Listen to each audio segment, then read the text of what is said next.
কয়টা ছিদ্র দিছে? জোরে বলেন। রিসার্চ করে দেখেন, বৈজ্ঞানিকরা বলতেছে 70টা ছিদ্র দিছে, বড় বড় ছিদ্র না, ছোট ছিদ্র না। আল্লাহ তাবারক ওয়া তাআলা মায়ের দুই স্তরে দুই রকমের দুধ রাখছেন। একটা স্তরের একটা দুধ হলো একটু ঘন, আর এক স্তরের দুধ একটা হলো একটু পাতলা। এটা কোরআন রিসার্চ করে বৈজ্ঞানিকরা আজকে বলতেছে যে না, এর থেকে বড় ওষুধ একটা বাচ্চার জন্য আর কিছু হতে পারে না। একটা দুধে বাচ্চার ক্ষুধা নিবারণ হয়, আর একটা দুধে বাচ্চার পিপাসা নিবারণ হয়। আল্লাহ ব্যবস্থা করে রাখছেন। তাহলে স্তরের ভিতরে ছিদ্র দিচ্ছে 7টা। এই 7টা ছিদ্র দিয়ে দুধ বের হয়। একটা বাচ্চা যখন টান দিবে, জোরে চলে গেলে বাচ্চা থেকে যাবে। বেশি গরম না, আবার বেশি ঠান্ডাও না। আল্লাহ এমন একটা ব্যবস্থা করছে, কখনো কল্পনা করা যায় যে স্তরের ভিতরে বাবা কিভাবে রিসার্চ করে রাখছেন থাকো। আল্লাহ তাবারক ওয়া তাআলা বলেন, আমি যখন শিশু ছিলাম আমাকে মা যখন দুধ পান করাইতো, আমাদের একটা প্রথা ছিল, শহরের মানুষরা, গ্রামের মানুষরা শহরে এসে শহরের থেকে বাচ্চাদেরকে নিয়ে যাইতো দুধ পান করানোর জন্য। কেননা সেই সময় আমাদের ভিতরে মহাচ্ছাই ছিল। আমাদের শহরের ভিতরে যে সমস্ত মানুষ ছিল, রোদের প্রখরতার কারণে তাদের স্তরে যেমন দুধ হতো না, তেমন খাওয়া দাওয়া ছিল না। গ্রামে যে সমস্ত মহিলারা ছিল, তারা 1 মাস 2 মাস পর পর শহরে আসতো একটা কাফেলা নিয়ে। এসে কি করতো, যাদের মাতৃগর্ভের বাচ্চা আছে, ছোট শিশু বাচ্চাদেরকে তারা নিয়ে যাইত, 2 বছর দুধ পান করাইতো। এরপরে তারা জীবিকা নির্বাহ করতো। তো এমন একটা কাফেলা 40 জনের কাফেলা মক্কায় আসছে। মক্কায় আসছে বাচ্চাদেরকে নেওয়ার জন্য। আমরা রাদিয়াল্লাহু আনহু স্থলের ভিতরে যখন দুধ নেই, হযরত মুহাম্মদ সাল্লাল্লাহু আলাইহি ওয়াসাল্লাম পরিপূর্ণভাবে খাদ্য পায় না, আর আল্লাহ তাবারক ওয়া তাআলা নিজামে বদল করে রাখছেন। তো আল্লাহ তাবারক ওয়া তাআলা বান্দারা যখন বাচ্চাদেরকে নিয়ে আসছে, সমস্ত বাচ্চারা চায়, সবাই চায় যে সম্ভ্রান্ত পরিবারে হলে ভালো হয়, টাকা পয়সা বেশি হলে ভালো হয়। কিন্তু আপনারা তো মুহাম্মদকে কি মুহাম্মদ সাল্লাল্লাহু আলাইহি ওয়াসাল্লাম বাবা আসার আগে বাবা হারাইছেন। মায়ের তেমন সম্পদ নেই, তেমন সম্পদ কেউ পারবে না। এমন করে চলতে চলতে কোনো নারী এটা নিতে রাজি হলো না। সর্বশেষ একজনের ভাগ্যে পড়ে গেলেন, এনার নাম আমরা সবাই জানি, হালিমাতুস সাদিয়া রাদিয়াল্লাহু তাআলা। এই সৌভাগ্যশালী একজন নারী, যিনি নবী সাল্লাল্লাহু আলাইহি ওয়াসাল্লামকে 2 বছর দুধ পান করাইছেন।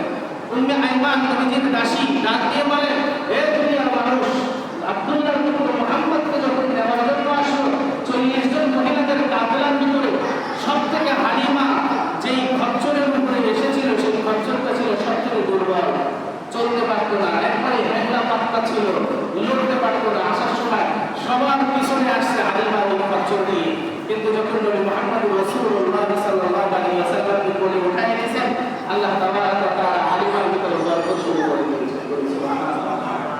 হযরত হালিমা সাদিয়া রাদিয়াল্লাহু আনহার ভিতরে কি দিলেন? বরকত আল্লাহ তাবারক ওয়া তাআলা ভরপুর করে দিলেন। কেন? কাকে নিয়ে যাচ্ছেন? বিষয়টা হলো আশরাফুল আম্বিয়া হযরত নবী মুহাম্মদ রাসূলুল্লাহ সাল্লাল্লাহু আলাইহি ওয়াসাল্লাম, যিনাকে কোলে নেওয়ার সাথে সাথে হযরত হালিমা বলেন, আমি অন্যরকম একটা শান, আত্মসাদ আমার অন্তরে পাইলাম। এবং যেই খচ্চরের উপরে এসে আমি আসছি, যে খচ্চরটা ছিল দুর্বল, খচ্চরটা চলতে পারত না, কিন্তু যখন যাওয়ার সময় হলো, খচ্চরের দিকে তাকাই দেখি খচ্চরটা আগের সাথে সবল হয়ে গেছে, খচ্চরটা হুষ্টপুষ্ট হয়েছে। আসার সময় সবার পিছনে পিছনে আসছে, আর যাওয়ার সময় আমার খচ্চরটাই এই মুহাম্মদ রাসূলুল্লাহর বদৌলতে সবার আগে আগে রওনা করেছে। সুবহানাল্লাহ। কেননা নবী, তিনি তো আসাদুল নবী, তিনি তো সরদার, তিনাকে তো আল্লাহ তাবারক ওয়া তাআলা সেই মাকাম নিয়ে পৌঁছাবে। নবী সাল্লাল্লাহু আলাইহি ওয়াসাল্লাম ছোটবেলা থেকে তো আমাদের কাছে ছিলেন, শিশু মানুষ, তার কোনো বুঝ আছে? ছোটদের কোনো বুঝ আছে? এই যে বাচ্চারা দৌড়াদৌড়ি করতেছে, নিষেধ করতে করতেছেন, তাও দৌড়াদৌড়ি করতেছে, এদের বুঝ আছে? বুঝ নেই। তো নবী মুহাম্মদ রাসূলুল্লাহ সাল্লাল্লাহু আলাইহি ওয়াসাল্লামের তো বুঝ থাকার কথা না। হযরত হালিমা সাদিয়া রাদিয়াল্লাহু আনহা বলেন, কিন্তু আব্দুল্লাহর পুত্র মুহাম্মদকে যতদিন আমি দুধ পান করিয়েছি, আমার যেই বুকের স্তরের যে দুধ সর্বপ্রথম পেয়েছে, এই দুধ ছাড়া অন্য স্তরে যতই আমি চেষ্টা করেছি মুখ লাগানোর জন্য, তিনি মুখ লাগায় নাই। সুবহানাল্লাহ। কেন মুখ লাগায় নাই? হযরত মুহাম্মদ রাসূলুল্লাহ সাল্লাল্লাহু আলাইহি ওয়াসাল্লামের একটা দুধ ভাই ছিল, ছোট্ট একটা ভাই ছিল, হালিমা সাদিয়ার একটা ছোট্ট সন্তান ছিল, সেই দুধ পান করত। নবী সাল্লাল্লাহু আলাইহি ওয়াসাল্লাম ডান পাশের স্তন খাইতেন, আর আব্দুল্লাহ সে খাইতো বাপ দাদির স্তন, এবং দুইটাই খাইতো। কিন্তু নবী মুহাম্মদ রাসূলুল্লাহ তিনি কখনো ডান পাশ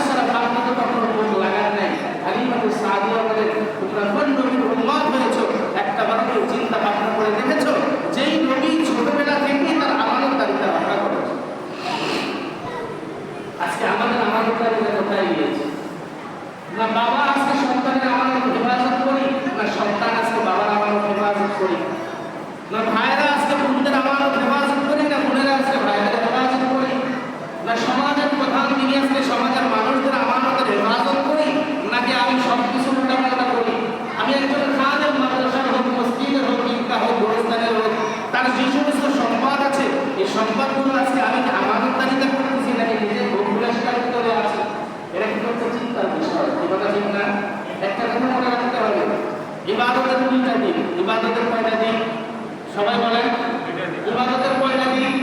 সবাই বলেন, খুব ভালোভাবে বুঝবেন। একটা হলো হুকুকুল্লাহ, একটা হলো আল্লাহর হক, আর একটা হলো হুকুকুল ইবাদ, বান্দার হক। খুব ভালোভাবে বুঝতে হবে, এটা খুব জটিল বিষয়। এই কথাটা কোথা থেকে আসলো? নবী মুহাম্মদ রাসূলুল্লাহ সাল্লাল্লাহু আলাইহি ওয়াসাল্লাম শিশু, কিন্তু মায়ের একটা স্তন ছাড়া দ্বিতীয় স্তনে মুখ লাগায় না। তাহলে তিনি ছোটবেলা থেকেই আমার দায়িত্ব পালন করেছেন।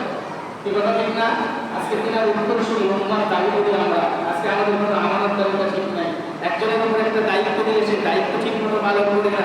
উদাহরণস্বরূপ, মিসাল স্বরূপ বলতেছি, এই মাদ্রাসার একটা দায়িত্ব একজন আছেন, কমিটি আছে, বৃদ্ধ আছেন। আজকে দেখা যায় কমিটির দ্বারা, মসজিদের একটা কমিটি আছে, কমিটির দ্বারা মসজিদ সুন্দরভাবে পরিচালিত হচ্ছে না। কিভাবে টাকা আয় হচ্ছে, কিভাবে ব্যয় হচ্ছে, হিসাব নিকাশ নেই। গোরস্থানের একটা কমিটি আছে, ঈদগার একটা কমিটি আছে, আমার ঘরের একটা মানুষের, আমাদের সমাজের ভিতরে প্রত্যেক পরিবারের এক একটা কমিটি আছে, প্রত্যেক পরিবারের মেম্বার আছে, সদস্য আছে। এই সমস্ত কিছু মিলে একটা কথা মনে রাখতে হবে, হুকুকুল্লাহ আর হুকুকুল ইবাদ। বান্দার হক যদি কেউ জাররা পরিমাণ নষ্ট করে, সে যত বড় আবিদ হোক, যত বড় পীর হোক, যত বড় তাফসীরকার হোক, যত বড় আল্লাহ ওয়ালা হোক, আসলে কাজ করা তিনি ধরা খেয়ে যাবেন। ওই বান্দার হক যত সময় আদায় না করবে, তত সময় পর্যন্ত আল্লাহ তাকে জান্নাত দিবেন না। বলেন আলহামদুলিল্লাহ। তাহলে এটা কিন্তু খুব জটিল বিষয়। একটা হলো হুকুকুল্লাহ, আল্লাহর হক। আল্লাহর হক কি কি? পাঁচ ওয়াক্ত নামাজ বিধান দিয়েছেন কে? জোরে বলেন। নামাজ পড়া কি সুন্নাত না ফরজ? জোরে বলেন। পাঁচ ওয়াক্ত নামাজ কি? ফরজ। রমজানের রোজা রাখা কি? ফরজ। সমর্থবান হলে হজ করা কি? ফরজ। সমর্থবান হলে যাকাত দেওয়া কি? ফরজ। এগুলো হলো আল্লাহর হক। এগুলো কার হক? জোরে বলেন। নামাজ ফজর করছেন, যখন করেন নাই, আল্লাহ ইচ্ছা করলে মাফ করে দিতে পারে। এই অধিকার আল্লাহর আছে। নামাজ ফরজ হয়েছে, আপনি করেন নাই, আল্লাহ ইচ্ছা করলে আপনাকে মাফ করে দিতে পারে, কারণ এটা আল্লাহর সাথে সম্পৃক্ততা। যাকাত দেন নাই, আল্লাহ ইচ্ছা করলে মাফ করে দিতে পারে। রমজানের রোজা রাখেন নাই, আল্লাহ ইচ্ছা করলে মাফ করতে পারে। কিন্তু মুহাদ্দিসিন ইকরামগণ বলেন, তাফসীরের ভিতরে আসছে, যতটা তাফসীরের কিতাব আছে, সব তাফসীর গ্রন্থের ভিতরে একই কথা মুফাসসিররা লিখছেন, বান্দার হক যদি সরিষার দ্বারা সমপরিমাণ নষ্ট করে, সেই ব্যক্তি কখনো জান্নাতে যেতে পারবে না, যত সময় পর্যন্ত বান্দার হক সে পালন না করবে। এটা কিন্তু খুব জটিল বিষয়। আইন চলতে চলতে আরেকজনের আইনে চলে গেল, জমিদার হয়ে গেছেন, এলাকায় প্রভাবশালী, আমার এই আছে সেই আছে, আরেকজনের জমি দখল করে খাচ্ছেন না, কয়দিন খাবেন দুনিয়ায়? মৃত্যুবরণ হয়ে গেলে হিসাব আমরা কাছে দেওয়া লাগবে। কি কথা ঠিক না? আমি মসজিদে ইমাম, আমার কিছু দায়িত্ব আছে। এই দায়িত্ব যদি আমি সঠিকভাবে আদায় না করি, হিসাব কার কাছে দিতে হবে? জোরে বলেন। এটা আল্লাহর কাছে দিয়ে তারপরে কিন্তু সামনে বেড়ে যেতে হবে। এই জন্য ভাই, বান্দার হক খুব জটিল বিষয়। বান্দার হকের চিন্তা করলে ঘুমিও আসে না। বান্দার হকের বিষয়ে চিন্তা করলে মানুষের ঘুমি আসার কথা না। আল্লাহ রাসূল সাল্লাল্লাহু আলাইহি ওয়াসাল্লাম বলেন, এক আলেমকে ডাকা হলো হাসরের ময়দানে, সহিহ বুখারীতে বর্ণনা আছে। আলেমকে ডাকা হলো, জীবনভর তো ইবাদত বন্দেগী করেছে, তোমার নেকির পাল্লা তো অনেক ভারী হয়ে গেছে, যা তোমাকে জান্নাতে পৌঁছানোর আমি অধিকার দিয়ে দিলাম, তুমি জান্নাতে চলে যাও। জান্নাতে যাবে খুশিতে, যাওয়ার আগে গেটের কাছে যায়, দেখে এক ব্যক্তি দাঁড়ায় আছে। এগুলো কিন্তু সব করতেছেন কে? আল্লাহই করতেছেন। হাদিসের ভিতরে রাসূল বলেন, জান্নাতের গেটের সামনে দেখে এক ব্যক্তি দাঁড়ানো, ব্যক্তিটাকে পরিচিত পরিচিত মনে হয়। আপনি জান্নাতে ঢুকতে চাইবেন, আল্লাহ অধিকার অর্ডার দিয়ে দিয়েছেন, কিন্তু আপনি ঢুকতে পারবেন না।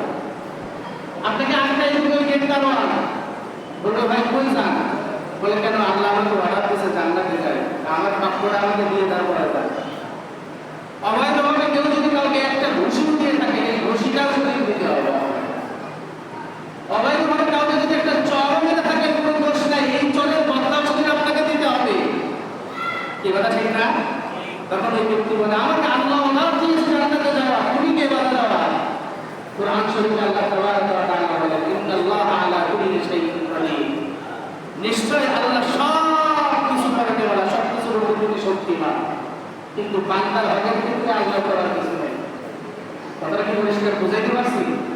বান্দার হকের ক্ষেত্রে আল্লাহ কিচ্ছু করতে পারবে না। আল্লাহ বলবে, এখানে আমার কোনো অধিকার নাই। পাহাড় সম পরিমাণ নেকির পাল্লা আছে তোমার কাছে। ওই ব্যক্তি বলবে যে আজকে তুমি দুনিয়ায় আমাকে এই হকটা নষ্ট করেছিলা, আমাকে একটা ঘুষি দিয়েছিলা, আমার কাছ থেকে এই সম্পদ আত্মসাৎ করে নিয়েছিলা, এর বিনিময়ে তোমার যত ইবাদতের যত নেকি আছে, সব নেকি আজকে আমাকে দেওয়া হবে। কি করবেন আপনি? কিছু করতে পারবেন? এটা যদি না দেন আপনি জান্নাতে যেতে পারবেন না। আর জান্নাতে যাওয়ার জন্য সে কি করবে? সব নেকি সেই ব্যক্তিকে দিয়ে দিবে। এখন জান্নাতের দরজা বন্ধ হয়ে যাবে, আল্লাহর কাছে ফিরে আসবে, আল্লাহ জান্নাতের দরজাটা বন্ধ হয়ে গেল। এত সময় তো ইবাদতের নেকি তোমার কাছে ছিল, কিন্তু এখন তো নাই, সব তো দিয়ে দিছে, কি নিয়ে জান্নাতে যাবা? এই কথা ঠিক না? কি নিয়ে জান্নাতে যাবা? যা অপরাধ করে আসছে সব তো মিটাই দিছে, এখন তো তোমার কাছে যাওয়ার মতো কিছু নাই, যাও জাহান্নামে চলে যাও। তাহলে একজন আবেদ একটা হক নষ্ট করার কারণে সে হকের পথটা সব দিয়ে দেওয়া লাগবে। কেননা আপনি তো টাকার বান্ডিল নিয়ে যায়, সেখানে টাকা দিতে পারবেন না। মুদ্রা নিয়ে যায় তো মুদ্রাও দিতে পারবেন না, দিতে পারবেন সেখানে? তাহলে সেখানে একটা মাত্র বন্ধ হবে, সেটা কি? আমল। আপনার যে আমল আছে সেই আমল দিয়ে দেওয়া লাগবে। এই জন্য সরকারকে হাজিরি তখনই বান্দা সেখানে দাঁড়ায় আফসোস করতে থাকবে আর কাঁদতে থাকবে যে আল্লাহ তাবারক ওয়া তাআলা নবী বলেন ওই সময় আল্লাহর দয়ার সাগরে একটা ঢেউ আসবে, সঙ্গে সঙ্গে আল্লাহ বলবে যে আমি নত হয়েছো, আমার কাছে ক্ষমা চাইছো, যে আমি আল্লাহকে মাফ করব। তাহলে আগে মাফ কিন্তু বান্দার কাছ থেকে নেওয়া লাগবে। কি কথা ঠিক না? তাহলে এতদিন যে যা অপরাধ করেছে, যা কিছু করেছে, জুলুম অত্যাচার করেছে, আগে মাফ চাই নেওয়া লাগবে ওই ব্যক্তিদের কাছ থেকে, না জান্নাত পাওয়া যাবে না। জান্নাত পাওয়া যাবে? ধরে বলেন, কি জান্নাত পাওয়া যাবে? তাহলে আমানতকারিতার ক্ষেত্রে নবীজি সাল্লাল্লাহু আলাইহি ওয়াসাল্লামের শিশুকালের আমানতকারিতা, এটার থেকে কি শিক্ষা পাইলাম? যে নবী শিশুবেলায় আমানতকারিতা রক্ষা করেছে, দুধমা হালিমাতুস সাদিয়া রাদিয়াল্লাহু আনহা ডান পাশের স্তনের দুধ পান করেছে, কখনো বাম পাশের স্তনের দুধ তিনি পান করেন নাই। বড় হওয়ার পরে তাকে যখন জিজ্ঞাসা করা হয়েছে, রাসূল বলেন এই স্তনের হক আমার ছিল না, এই স্তনের হক ছিল আমার দুধ ভাই আব্দুল্লাহ। যদি ওর ভিতর থেকে আমি যারা পরিমাণ খাইতাম তাহলে আমার ভাইয়ের হক আদায় করে বঞ্চিত করা হতো। এই জন্য আমি আব্দুল্লাহ পুত্র মুহাম্মদ দ্বিতীয় স্তরে কখনো মুখ লাগাই নাই। সরকারি হাজিরি, এটা হলো আপনার আমার নবীর আদর্শ। এই নবীর আদর্শ এত সুন্দর আদর্শ, সেই আদর্শ থেকে আজকে আপনি আমি দূরে সরে গেছি। নবী সাল্লাল্লাহু আলাইহি ওয়াসাল্লামকে আল্লাহ বলে ওয়াইন্নাকা আলা খুলুকিন আযীম, আপনি তো খুব বড় আদর্শের অধিকারী। সেই নবীর শিশুকাল যেমন এমনভাবে আস্তে আস্তে ধীরে ধীরে বড় হলেন, আল্লাহ রাসূল সাল্লাল্লাহু আলাইহি ওয়াসাল্লাম যখন হাঁটা শিখলেন, হালিমাতুস সাদিয়া রাদিয়াল্লাহু আনহার বাড়িতেই তিনি অবস্থানরত। ভাইয়ের সঙ্গে বকরি চড়াইতে যেতে চায়, কিন্তু মা যেতে দিতে চায় না, বলে না বাবা, তোমাকে আমি রোদের ভিতরে দিতে চাই না, তোমার কষ্ট হবে, তুমি একজন সম্ভ্রান্ত পরিবারের ব্যক্তি, আর তোমাকে আমি বলে নেওয়ার পর থেকে আল্লাহ আমার সংসারে অলৌকিক কিছু কিছু জিনিস দিয়েছে, এর দ্বারা আমি বুঝছি তুমি সাধারণ কোনো সন্তান না। তুমি কি সাধারণ কোনো সন্তান না? তুমি কেননা যেদিন তোমাকে বলে নিয়েছে সেদিন থেকে আমি অন্যরকম একটা শান্তির অভাব পেয়েছি। আমার ঘরে আগে অভাব ছিল, এখন অভাব নাই। আমার বকরিগুলো ছিল দুর্বল, এখন বকরিগুলো হয়েছে হুষ্টপুষ্ট। আগে 1 লিটার দুধ হতো না, এখন মন কেমন দুধ হয়। এই সব কিছু তোমার বদৌলতে আমি পেয়েছি। বাবা, তোমাকে আমি রোদের ভিতরে বকরি চড়াইতে দিতে চাই না। তারপরে নবী সাল্লাল্লাহু আলাইহি ওয়াসাল্লাম বারবার বলাতে তিনার সন্তান আব্দুল্লাহর সঙ্গে পাঠানোর নির্দেশ দিলেন, বললেন বাবা নিয়ে যাও, তোমার দুধ ভাইকে ভালোভাবে দেখে রেখো, একে কিন্তু কখনো এদিক সেদিকে ফেলায় দিও না, মনের হিংস্র প্রাণীরা যেন তাকে আক্রমণ না করে। আরে প্রাণীরা আক্রমণ তো দূরের কথা, হাদিসের ভিতরে আসছে নবীজি যখন ঘর থেকে দুধ ভাই আব্দুল্লাহর সঙ্গে বের হলেন, এক টুকরা মেঘের ছায়া নবীজি সাল্লাল্লাহু আলাইহি ওয়াসাল্লাম যেদিকেই যায় ওই মেঘের ছায়া তার মাথার উপরে এসে তাকে ছায়া দেয়। বলেন এভাবে চলতে চলতে কিছুদিন পরে একদিন হঠাৎ করে নবী সাল্লাল্লাহু আলাইহি ওয়াসাল্লাম দাঁড়িয়ে আছেন মরুভূমির ভিতরে, দুজন সাদা পোশাক পরিহিত অবস্থায় বিশাল দেহের অধিকারী সামনে আগমন করলেন, একটা পাত্র নিয়ে আসলেন, নবীজি সাল্লাল্লাহু আলাইহি ওয়াসাল্লামকে জমিনে শোয়ায় ফেললেন, নবীজি সাল্লাল্লাহু আলাইহি ওয়াসাল্লামের বক্ষ নির্গত করলেন, মুখটা ছিদ্র করে ফেললেন, মুখ ফেরে ফেলে এভাবে টান দিয়ে দিলেন। দেওয়ার সঙ্গে সঙ্গে নবীজির এই অবস্থা দেখার পরে আব্দুল্লাহ তার দুধ ভাই ভয় পেয়ে গেলেন, দৌড়ায়া বাড়িতে চলে গেলেন, মা দেখো আমার দুধ ভাইকে কে যেন তারা যেন এসে তাকে মেরে ফেলছে, তার বুক ফেরে ফেলছে। হালিমাতুস সাদিয়া আশ্চর্য হয়ে গেছেন, ভয় পেয়ে গেছেন, বাড়ি থেকে চিল্লাইতে দৌড়ায় বের হয়ে আসছেন। নবী সাল্লাল্লাহু আলাইহি ওয়াসাল্লাম হালিমাতুস সাদিয়া আসলেন, এসে দেখে মরুভূমির ভিতরে আব্দুল্লাহ পুত্র মুহাম্মদুর রাসূলুল্লাহ সাল্লাল্লাহু আলাইহি ওয়াসাল্লাম বসে মুস্কি হাসতেছে, কিন্তু চেহারায় একটা ভয়ের ছাপ দেখা যায়। কারণ এই হঠাৎ করে এই কাজটা হয়েছে, তিনি তো ভয় পেয়ে গিয়েছিলেন সর্বপ্রথম, যে কারা আসলো আমাকে শোয়াইলো, আমার বুকটা ফেরে ফেললো, কি যেন বের করলো, পানি দিয়ে ধুয়ে আবার লাগাই দিয়ে আবার চলে গেল। এই কথা বলে আজকে অনেকেই অস্বীকার করে, অনেকেই আজকে বুঝতে চায় না। আরে ভাই, এটা না বুঝার তো কোনো কিছু নাই। নবীজি সাল্লাল্লাহু আলাইহি ওয়াসাল্লামের জীবন দশায় আমি শুরুতেও বলছি 4 বার বুক রক্ত নির্গত করা হয়েছে, সিনা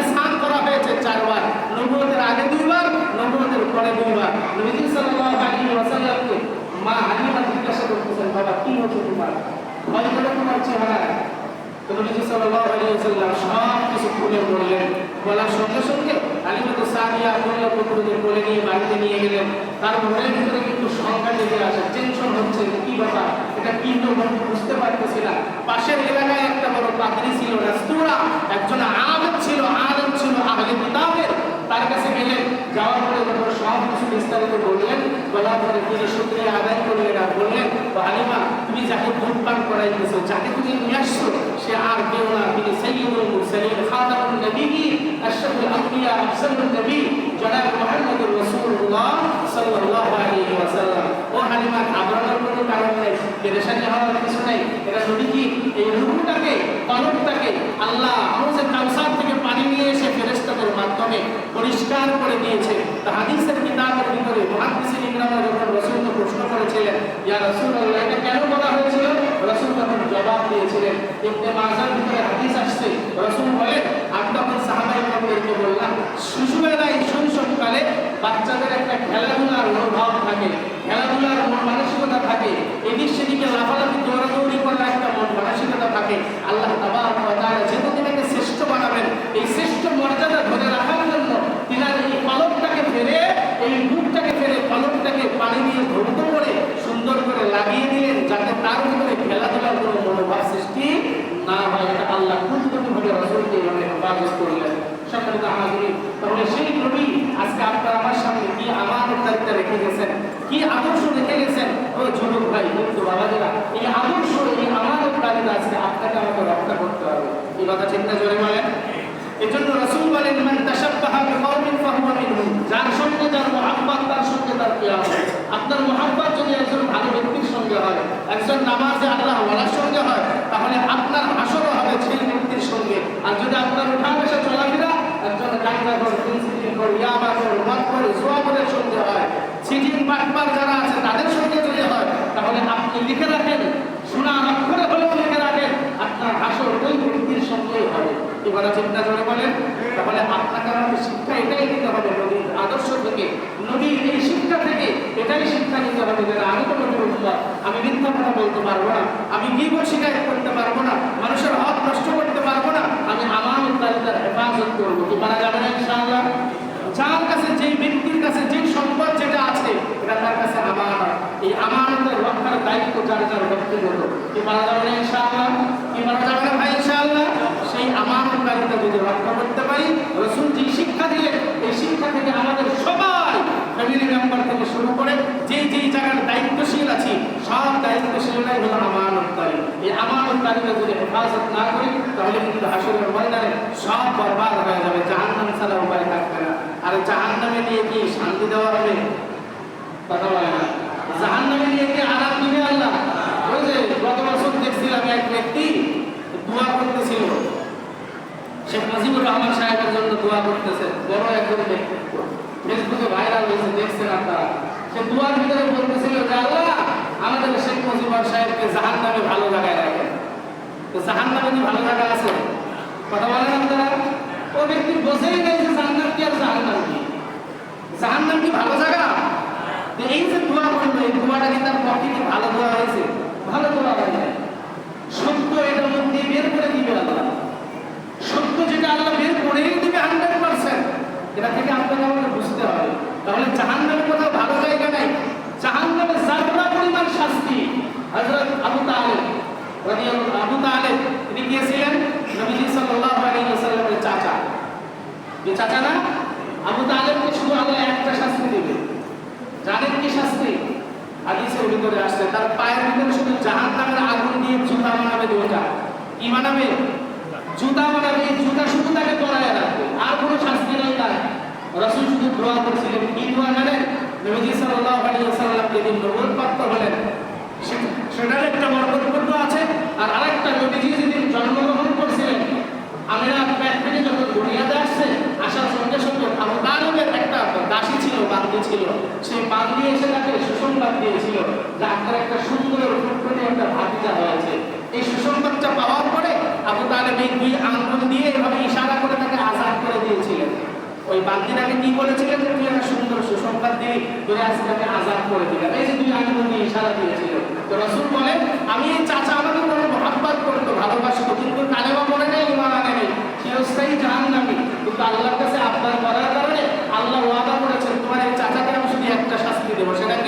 জাহান্নামের আগুন দিয়ে জুতা বানাবো, এই জুতা আমরা আমাদের পায়ে থাকবে। আর হাদিসের ভিতরে আসছে এই পায়ে থাকবে জুতা, আর এই জুতার পাওয়ারে তার মাথার চাটি টাস করে কেটে যাবে, ইঁদুর টকবক করে ফুটতে থাকবে, পিশাব পায়খানা রাস্তা দিয়ে বের হতে থাকবে, প্যানের নাড়িভুড়ি কিচ্ছু থাকবে না, সব পিশাব পায়খানা রাস্তা দিয়ে বের হয়ে যাবে। আল্লাহ রাসূল বলেন এটাই হলো সব থেকে নিম্ন শাস্তি, জাহান্নামের শাস্তি। তাহলে নিম্ন শাস্তির যদি এই অবস্থা হয়, তাহলে বড় শাস্তির কি অবস্থা একটু ভেবে দেখেন, চিন্তা করে দেখেন। আর মাঝে মাঝে তাহলে এই দুই আঙ্গুল চুষবে, আল্লাহ তাবারক ওয়া তাআলা যে দুই আঙ্গুলের ইশারায় বান্দাকে আযাদ করেছিলেন, এই জন্য মাঝে মাঝে দুই আঙ্গুল যখন চুষবে, আল্লাহ রাসূল বলেন এক আঙ্গুল দিয়ে মধু আর এক আঙ্গুল দিয়ে আল্লাহ দুধ বের করে দিবে। ওই শাস্তির ভিতরে এতটুকু সে পাবে শুধু রাসূলের দোয়ার কারণে, এতটুকু শান্তি সে পাবে রাসূলের দোয়ার বদৌলতে। এছাড়া তার চিরস্থায়ী জাহান্নামের ঠিকানা। ও সম্মানিত হাজির যুবক ভাই বাবাদেরা, ভাই হাত রেখে বলি আমানতদারিতা বড় জটিল বিষয়, এই জন্য আমানতদারিতা হেফাজত করেন। যারা পরিমাণ শাস্তি জাহান্নামে আপনাকে কেউ সহ্য করতে পারবো না, সহ্য করতে পারবো ভাই, পারবো না। এই জন্য ভাই হাত রেখে বলি হেফাজত হওয়ার জন্য আল্লাহ রাসূলের যে আদর্শ আছে, উলামায়ে কেরামরা যে আদর্শের কথা বলে, এই আদর্শগুলো যদি মেনে নিতে পারি, রাসূলের আদর্শ থেকে যদি শিক্ষা নিতে পারি, তাহলে অবশ্যই আল্লাহ নাজাতের দ্বার বন্ধ পৌঁছায় দিবেন। আল্লাহ তাবারক ওয়া তাআলা নবীর এই শিশুকালের আমানতদারিতার থেকে আমাদেরকে আমানতদারিতা হেফাজত করে দুনিয়াতে সুন্দরভাবে চলার ব্যবস্থা করে দেন। যা কিছু বললাম সর্বপ্রথম আমাকে এবং আপনাদের সবাইকে আমল করে চলার তৌফিক দান করেন। ওয়া আখিরু দাওয়ানা আলহামদুলিল্লাহি রাব্বিল আলামিন।